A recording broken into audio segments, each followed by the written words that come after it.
Tai gal čia tokia politika, valstybėje pinigų trūksta, tai galvoja, mes čia taip gudriai per tas baudas ir parinksim biudžetą kiaurą.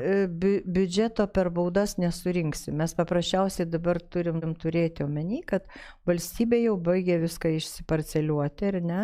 Tai dabar koks turtas lieka valstybei, tai yra mūsų žmonių turtas, ar ne, nekilnojamas.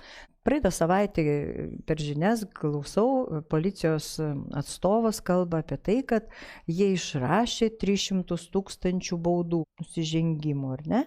Tai turiu paprastą klausimą. Tai kaip čia dabar suprasti, tos baudos renkamos kam? Biudžetui?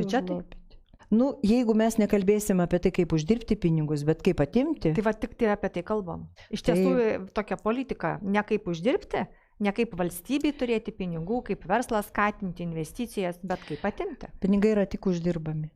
Pinigai tik uždirbami. Jeigu tu pradėsi atiminėti vienas kitą skūsti ir tokiais principais, tai mes toli tikrai nenuvažiuosim. Aplamai aš dabar, pavyzdžiui, nelabai girdžiu apie verslą. Apie tos, kas uždirba tos pinigus. Verslas tai yra maždaug jie vagys, čia žulikai kažkokie, tai, tai 90 metai, ar kaip čia, kur ten buvo toks, kaip sakant, taip pas mus kaltumo prezumpcijos požiūris valdžioje yra, tu iš karto esi kaltas.